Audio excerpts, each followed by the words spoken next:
morning, everyone. Welcome to the chat room. It's my pleasure to be now live with you, along with Dr. Drucker, one of this year's Canada Gairdner International Awardees. So welcome. It's great to see so many people joining in the participants. You have the option to ask questions in the chat. Meantime, it's my pleasure to be having a conversation with Dan and to congratulate him in person on receiving the Canada Gairdner Award this year. So congratulations, Dan, and to you and your co-recipients, Dr. Habner and Dr. Holst, for your work on glucagon-like peptides. How's it feeling? Oh, thanks very much, Janet. I suppose if you're going to score 3 goals to walk off and win the Stanley Cup, that's probably better. But as a Canadian scientist, that's not going to happen to me. It's amazing. I would like to add, I'm in regular contact with my good friends and colleagues, Jens Holst and Joel Habner, and the 3 of us are just thrilled to be recognized and to have the Gairdner Foundation recognize our work and the work of so many hundreds of students and colleagues all around the world. So, well, absolutely. I mean, I think when we give awards to people, we're really giving them to teams of people who've contributed over many years to make the work happen. So congratulations to all your teams over the years. So I wanted to have a sort of chat about how we got where we are today. So the research that you've done on these glucagon-like peptides may not be familiar to many of our audience. So tell us a bit about them, and in particular, tell us how you got to work on the gut when I know that your clinical specialty was the thyroid. So how did that happen?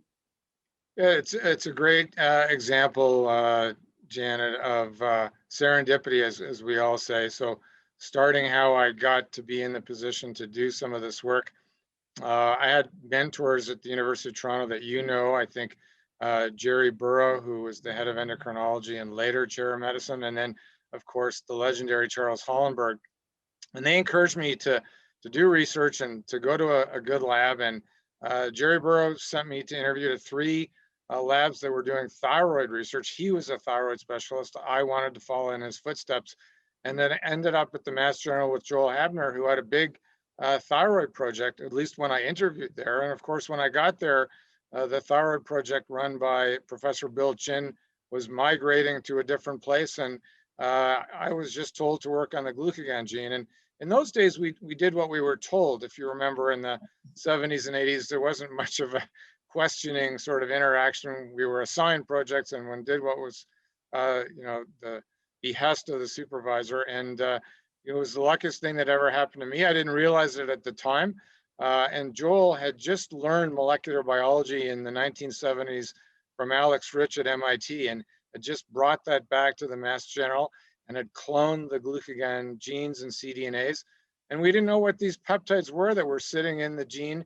At that time, there was no genome project. You actually had to do quite a bit of work. As you remember, it took months to clone cDNAs and genes. And through Joel's ingenuity, we had these sequences there. And then I was just the person lucky enough to be assigned the project to figure out what these things did.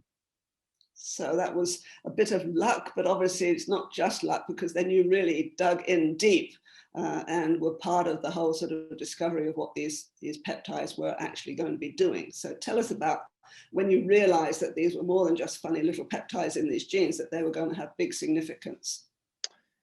Yeah, I don't think there was ever a eureka moment for me.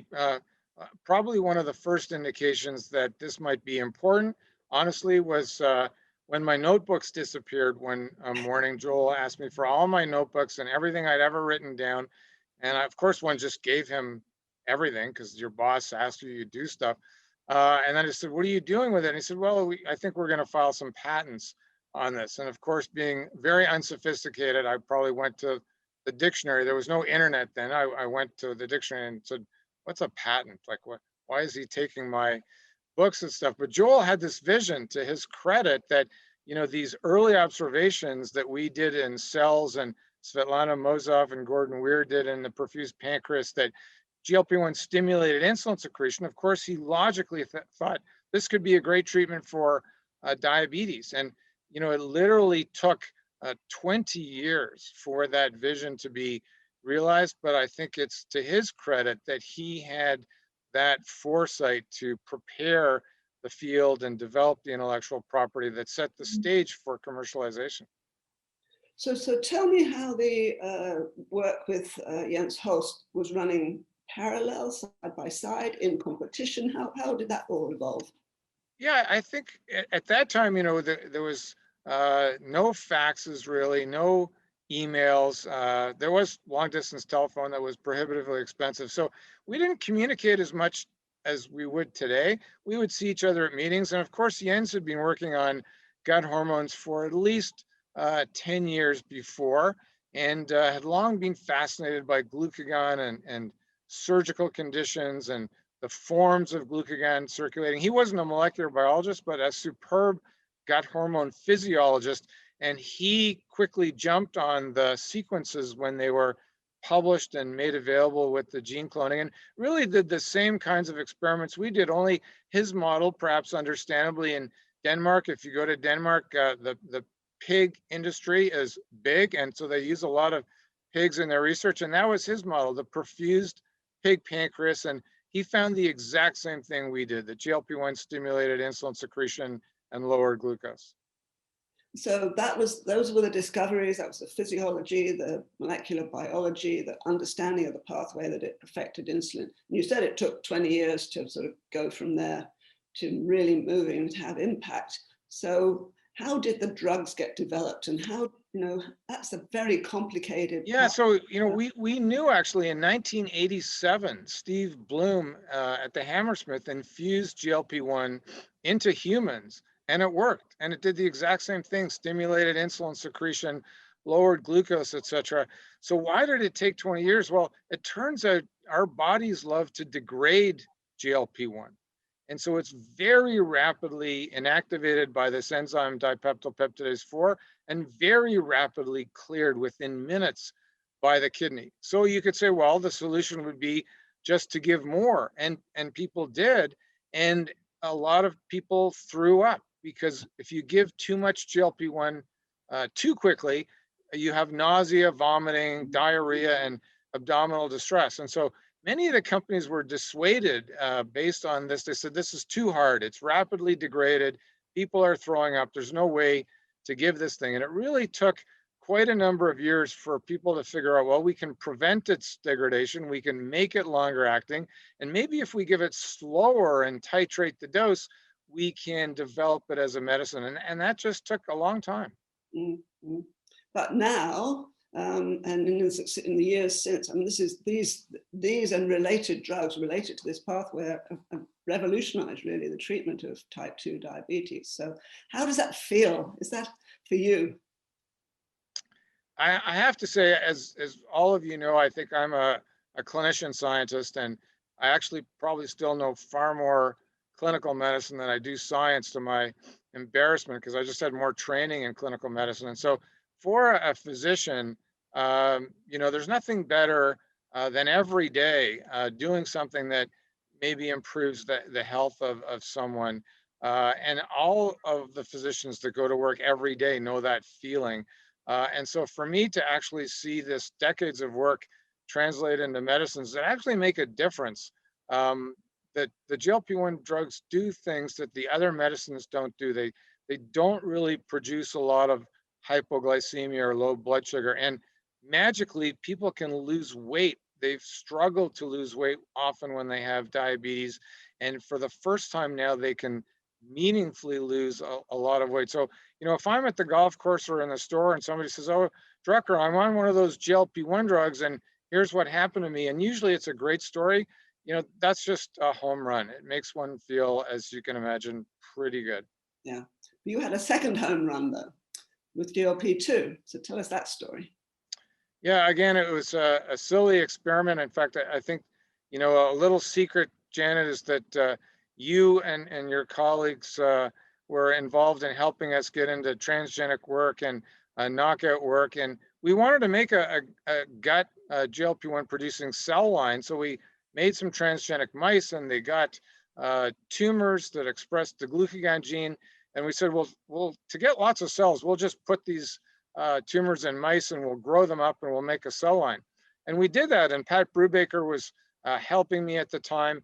And we noticed that these mice who had the tumors that were making glucagon, their GI tract, their intestines were very large. I'm not talking 10% larger, I'm talking 300% larger. And there was this long literature of case reports of people coming into the emergency room with very large intestines with glucagon producing tumors, but no one knew exactly what it was. So we just did the simplest of experiments. I synthesized all of the peptides in the glucagon gene, injected them into mice, and it turns out some were producing gut growth, but GLP-2 is really the magical glucagon-like peptide. And it was a simple, I call it the Mettler balance experiment. We injected the peptides, we weighed the intestine on the Mettler balance, and that was the start. And it's now used to treat people with short bowel syndrome. So yeah, so that, you know, what GLP-2 does, like GLP-1, which is important for nutrient absorption and nutrient disposal and controlling the level of nutrients and glucose, GLP-2 acts more proximally in the gut, and it wants to make sure the gut is prepared to digest the food and absorb the food. And so it enhances the absorption of the digested nutrients, and it makes sure that the gut lining is prepared, and it stimulates the growth of our gut lining. So if you have had a lot of your gut removed because of trauma, an accident, inflammatory bowel disease, Crohn's disease, or some rare congenital diseases, very often you don't have enough gut left to help you digest the food that you eat. And that's where GLP-2 comes in. Many of these people with short bowel syndrome need to be on intravenous nutrition for either many nights or every single night of the week.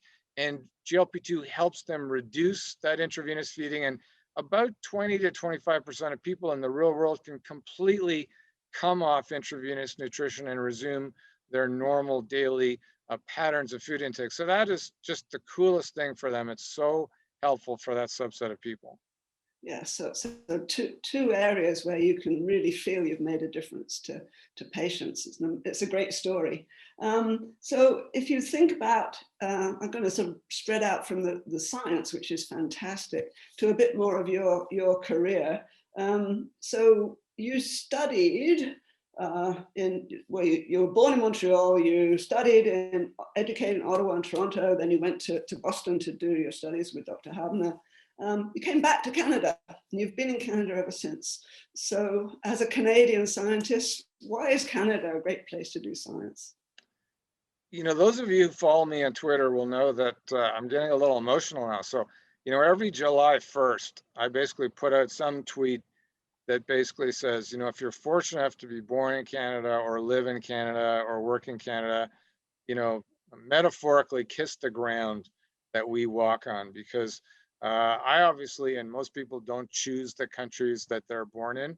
There are many places in the world where you don't have the freedoms and the educational opportunities and the liberties and the security that we do. And I certainly, as the, you know, first generation son of immigrants, are very aware of how fortunate we are. Tomorrow is you know, Holocaust Remembrance Day in many places around the world. I know that my parents and their parents could never have dreamed of living in a country like Canada. And so for me, this country has everything that I could ever aspire to. And, you know, when we look around at greener pastures, I always say, you know, I would move to country X and university Y if you could get me a better brain, because that's really what limits me here in Canada. It's just my brain and my ideas and my intellect. And so far, no one, you know, it's kind of a Wizard of Oz scarecrow thing. No one has been able to offer me a better brain. And so I'm thrilled to be in Canada with a great group of people at these wonderful hospitals and universities that we have here. Well, of course, you're talking to somebody who is also an immigrant to Canada and has spent almost all my career here in Canada and really appreciated everything that the country and the science has to offer. I think we have an amazing collaborative, open environment in which to do science. And we have the Gairdner Awards, which recognize international science. We know that science knows no boundaries, but boy, do we really encourage and support science here in Canada. So, and you are a great, And thank you for great that. ambassador. So thank you.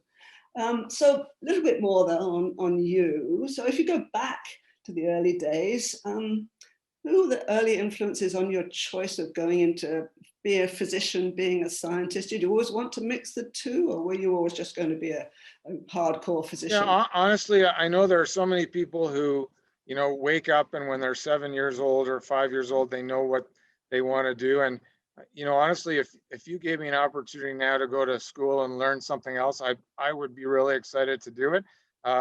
Science was really attractive to me, I think, because of the certainty of science. So again, as a first generation immigrant family, we had financial issues. There was a lot of insecurity in our family history. And it seemed to me that science, with its scientific principles and rules and laws, and then careers based on that type of vocation, that just appealed to me, basically, as this is how it works and there's no uncertainty and very little risk. I had no scientists in the family, no physician role models in the family. I just really thought science was cool in high school and really liked it in university and loved medical school. And honestly, I'm so fortunate to get up every day. And I know all of us, we crank open the computer and we say, what's new and how does that work? And it's just always fascinated me. And I'm just fell into it and so happy that I did.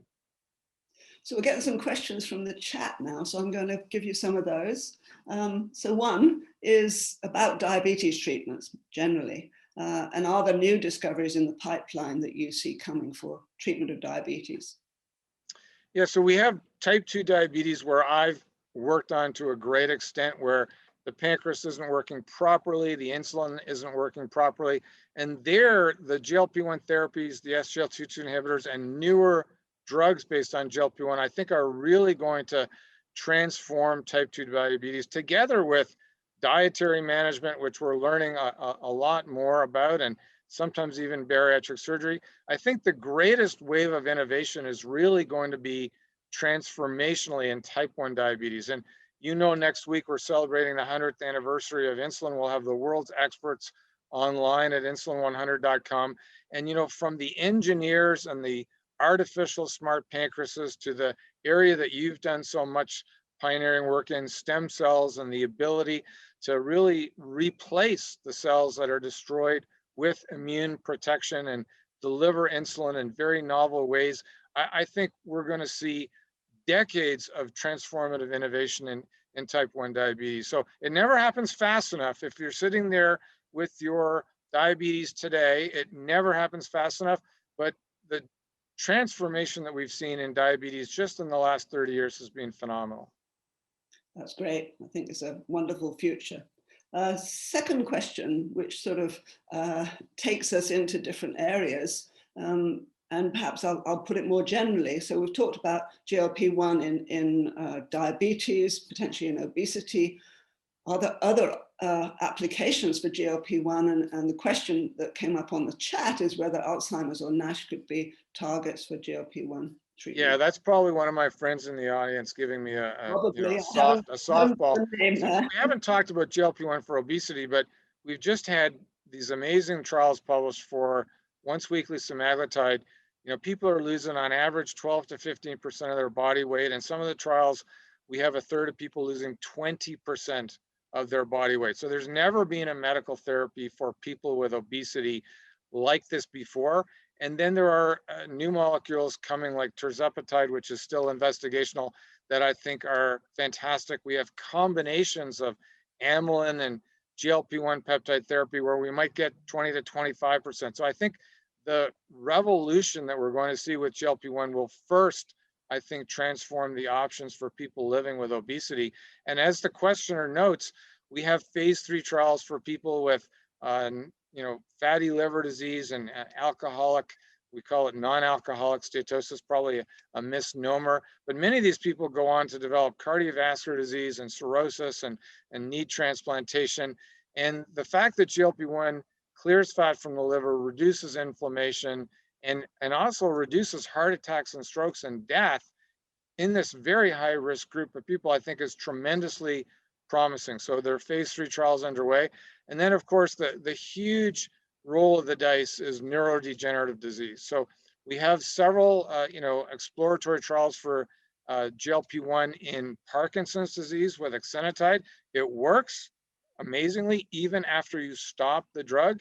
And there are now scheduled to start some phase 3 trials for semaglutide, oral semaglutide in people with early Alzheimer's disease. And of course, we can roll our eyes and say, good luck there. We know how challenging that's been. You just did a Gairdner symposium on Alzheimer's a few days ago. But GLP-1 reduces inflammation, and that really contributes to a large extent to many of these degenerative inflammatory processes that we see.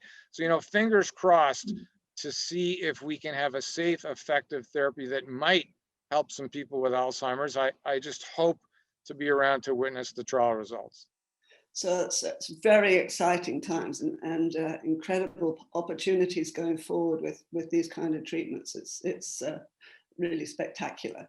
I'm going to switch more away from the treatments and the disease to a question from Gillian Hawker, who you know very well, of course, which was going to be one of my questions, really, and I think your question: how do you balance being a physician and being a researcher? And does being a physician change your attitude to research? How important is the two?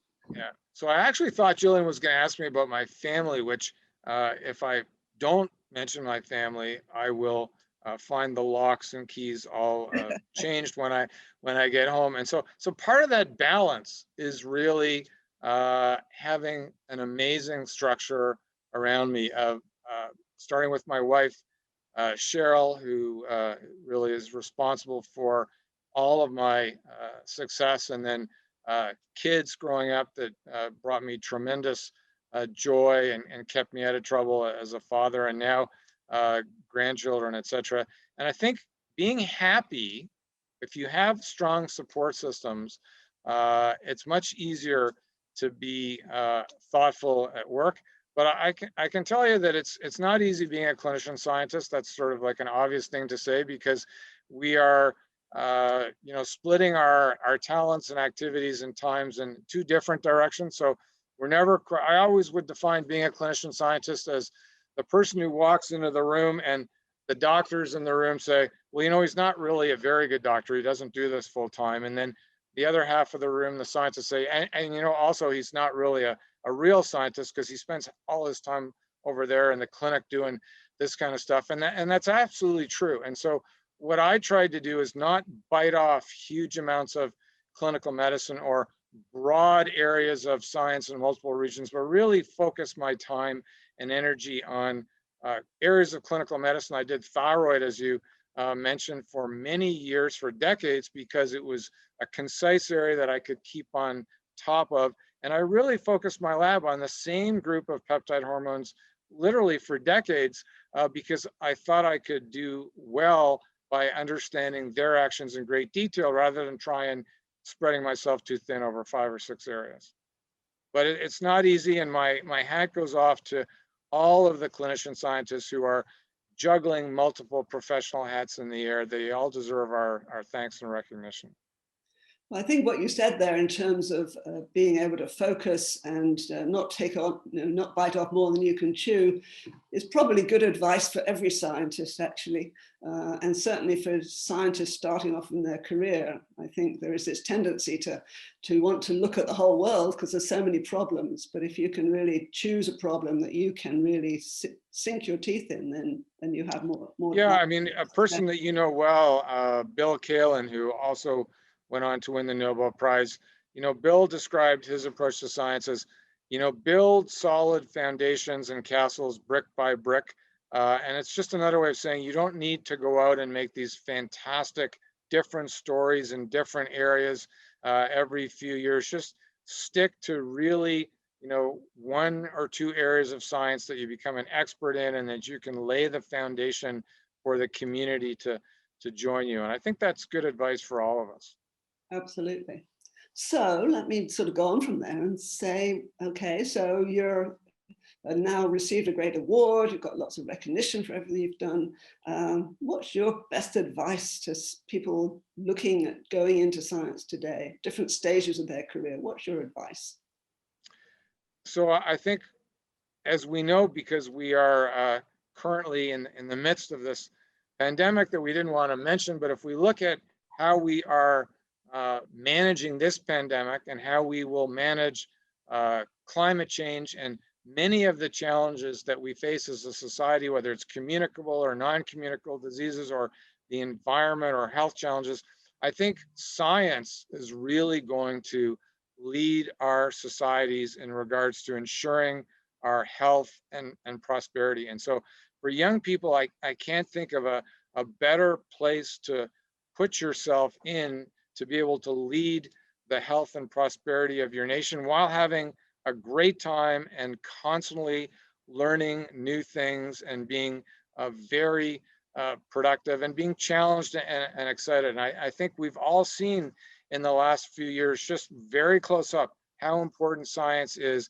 not just in the health sciences, but in chemistry and engineering and the broad area of life sciences. And I think this really is a bit of a wake-up call for some of us, but all of the scientists, I think, who are around are saying, we told you so. We told you science is important. And for young people, please join us. We need your fresh ideas and your energy and your enthusiasm. So I just have to completely back up everything you just said. I think what you said is exactly what we at Gairdner want to see the Gairdner Awards being used for, is really to celebrate excellence, but to encourage the next generation to take on science and the enormous challenges that we're all going to be facing in the years ahead.